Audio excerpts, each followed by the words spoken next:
আসসালামু আলাইকুম।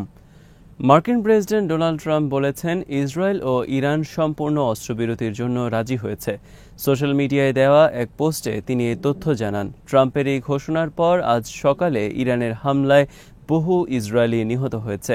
ইসরায়েলের একটি সামরিক ঘাঁটিতে মিসাইল হামলা চালিয়েছে ইরান। 3টি পারমাণবিক স্থাপনায় হামলার জবাবে কাতারে যুক্তরাষ্ট্রের সামরিক ঘাঁটি লক্ষ্য করে মিসাইল হামলা চালিয়েছে ইরান। ট্রুথ সোশ্যালে দেয়া পোস্টে ট্রাম্প জানান, ওই ঘাঁটিতে হামলার আগে ইরান যুক্তরাষ্ট্রকে অবগত করেছিল। এদিকে মিডল ইস্ট আই জানিয়েছে, ইরানের মিসাইল হামলার আগে কাতারের আল উদেইদ ঘাঁটি থেকে বিমান ও ভারী সরঞ্জাম সৌদি আরবে সরিয়ে নেয় যুক্তরাষ্ট্র। বিডিভিউজ ইনফোটেইনমেন্টে স্বাগত জানাচ্ছি আমি তাসনিম হোসাইন। আজ জানাবো সামরিক অভিযান ও প্রতিরক্ষা সংক্রান্ত গুরুত্বপূর্ণ কিছু খবর। মার্কিন প্রেসিডেন্ট ডোনাল্ড ট্রাম্প বলেছেন ইসরায়েল ও ইরান সম্পূর্ণ অস্ত্রবিরতির জন্য রাজি হয়েছে। ইরানের 3টি পারমাণবিক স্থাপনায় যুক্তরাষ্ট্র হামলা করার পর কাতারের মার্কিন বিমান ঘাঁটি লক্ষ্য করে জবাবি হামলা করে ইরান। এই হামলার কয়েক ঘন্টা পরে অস্ত্রবিরতির খবর জানালেন ট্রাম্প। ইস্টার্ন টাইম সন্ধ্যা 6টায় সোশ্যাল মিডিয়ায় দেওয়া এক পোস্টে ট্রাম্প বলেন, সবাইকে অভিনন্দন। ইসরায়েল ও ইরান পুরোপুরি একমত হয়েছে যে দুই দেশের মধ্যে সম্পূর্ণ সামগ্রিক অস্ত্রবিরতি হবে। তিনি আরও লিখেছেন যে উভয় পক্ষ তাদের সামরিক মিশন শেষ করার পর ঘণ্টা 6 মধ্যে এই অস্ত্রবিরতি কার্যকর হবে। ইরান প্রথম পদক্ষেপ নেবে এবং 12 ঘণ্টার মধ্যে কোনো হামলা করা থেকে বিরত থাকবে। পরের 12 ঘণ্টায় ইসরায়েলও একই পদক্ষেপ নেবে। 24 ঘণ্টা পর আনুষ্ঠানিকভাবে যুদ্ধ শেষ হবে এবং 12 দিনের যুদ্ধের পর শান্তি দেখতে পাবে গোটা বিশ্ব। রয়টার্স জানিয়েছে, ট্রাম্প কাতারকে বলেছিলেন যে কাতার ইরানকে অস্ত্রবিরতিতে রাজি করাতে পারলে ইসরায়েলও একই পথ অনুসরণ করবে। পরে কাতারের নেতা ইরানকে অস্ত্রবিরতিতে রাজি করাতে ভূমিকা রাখেন। ট্রাম্পের যুদ্ধবিরতির কথা জানানোর পর ইসরায়েলে মিসাইল হামলা চালিয়েছে ইরান। এতে বহু ইসরায়েলি হতাহত হয়েছে। হামলার পরপরই ইসরায়েলি গণমাধ্যমে 3 জন নিহত হওয়ার কথা জানানো হয়। বিরসোভাতে মিসাইল হামলায় তারা নিহত হয়। ইসরায়েলের আরও বিভিন্ন এলাকায় ইরানের মিসাইল আঘাত করেছে, ফলে মৃত্যু ও হতাহতের ঘটনা আরও বাড়বে বলে জানিয়েছে ইসরায়েলি গণমাধ্যম। গতকাল থেকে দফায় দফায় ইসরায়েলে হামলা চালিয়েছে ইরান। এর মধ্যে নেভাতিম বিমান ঘাঁটিতে ইরান মিসাইল হামলা চালায়। এছাড়া গতকাল আশদোদে একটি বিদ্যুৎ কেন্দ্র মিসাইলের আঘাতে ক্ষতিগ্রস্ত হয়, ফলে ইসরায়েলের বিশাল এলাকা বিদ্যুৎবিহীন হয়ে পড়েছে। আজ সকালে পুরো ইসরায়েল জুড়ে একাধিক স্থানে মিসাইল হামলা চালানো হয়। এতে ব্যাপক ক্ষয়ক্ষতি হয়। এর আগে কাতারে যুক্তরাষ্ট্রের সামরিক ঘাঁটি লক্ষ্য করে মিসাইল হামলা চালিয়েছে ইরান। আমেরিকা ইরানের পারমাণবিক স্থাপনা লক্ষ্য করে যে হামলা করে তার জবাবে এই হামলা করা হয়েছে বলে জানিয়েছে তেহরান। প্রত্যক্ষদর্শীরা জানিয়েছেন, রাজধানী কাতারের আকাশে তারা বিকট বিস্ফোরণের শব্দ শুনেছেন। হামলার কিছু ভিডিওতে দেখা গেছে এয়ার ডিফেন্স সিস্টেম মিসাইল ঠেকানোর চেষ্টা করেছে। সে সময় আকাশে উজ্জ্বল আলোর ঝলকানি দেখা গেছে। মধ্যপ্রাচ্যে যুক্তরাষ্ট্রের সবচেয়ে বড় সামরিক ঘাঁটি হল কাতারের এই আল উদেইদ ঘাঁটি। এই অঞ্চলে যুক্তরাষ্ট্র যত অভিযান চালায় তার সদর দপ্তর হিসেবে কাজ করে এই ঘাঁটি। কিছু ব্রিটিশ সেনাও পালাক্রমে এই ঘাঁটিতে দায়িত্ব পালন করে। ইরানের রাষ্ট্রীয় মিডিয়া প্রথম হামলার বিষয়টি জানিয়েছে, পরে সামরিক বাহিনী সেটা নিশ্চিত করে। আইআরজিসির বিবৃতিতে বলা হয়েছে, ইরানের সার্বভৌমত্বের উপর কোনো হামলার জবাব দিতে ইরান দ্বিধা করবে না। আরও বলা হয়, এই অঞ্চলের মার্কিন ঘাঁটিগুলো তাদের শক্তি নয়, বরং দুর্বলতা। যুক্তরাষ্ট্র এর আগে ইরানকে সতর্ক করে বলেছিল যাতে তারা পারমাণবিক ফ্যাসিলিটিতে হামলার প্রতিশোধ না নেয় এবং তেহরান যাতে কূটনৈতিক প্রচেষ্টার মাধ্যমে এই সহিংসতার ইতি টানে। মার্কিন ঘাঁটি লক্ষ্য করে কতগুলো মিসাইল ছোড়া হয়েছে তা নিয়ে ভিন্ন ভিন্ন তথ্য পাওয়া গেছে। ইরান বলেছে তারা 6টি মিসাইল ছুড়েছে। যুক্তরাষ্ট্র বলছে মিসাইল ছোড়া হয়েছে 14টি।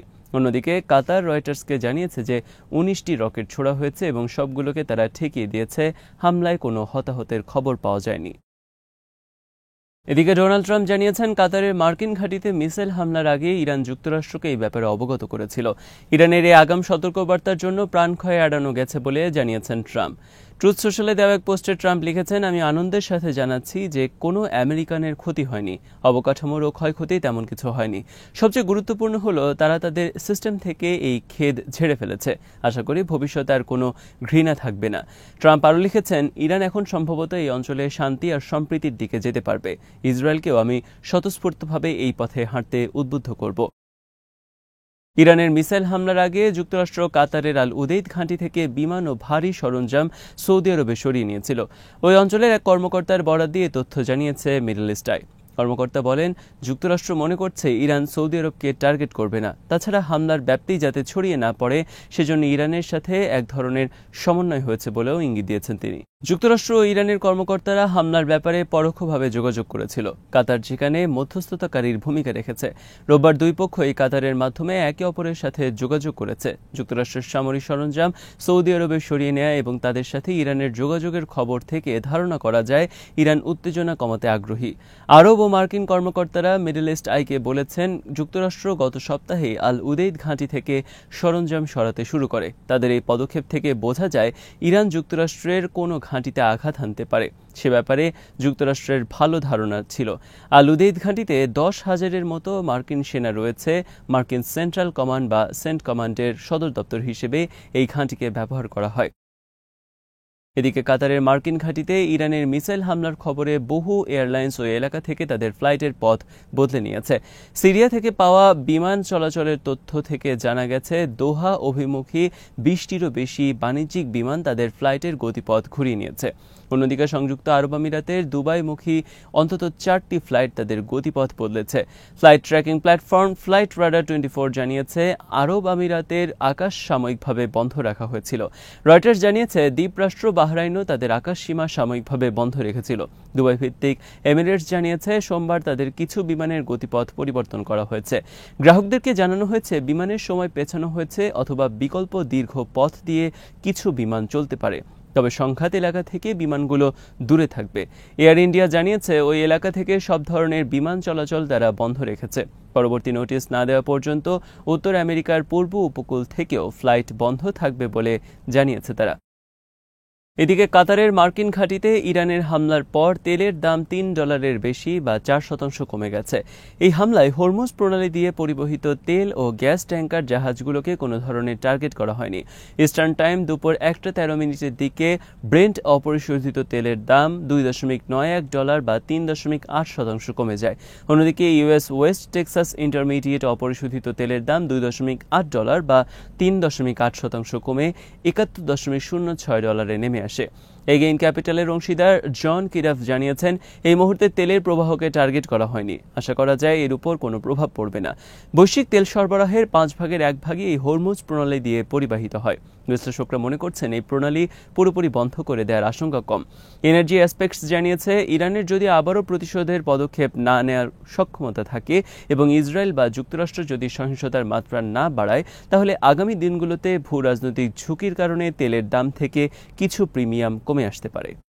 আজ এখানেই শেষ করছি। সমরাষ্ট্র, প্রতিরক্ষা ও কূটনীতির নানা তথ্য জানতে চোখ রাখুন বিডি ভিউজ ইনফোটেইনমেন্টে। চ্যানেলটি ভালো লাগলে সাবস্ক্রাইব করুন, সংযুক্ত থাকুন আমাদের ফেসবুক পেজে। আল্লাহ হাফেজ।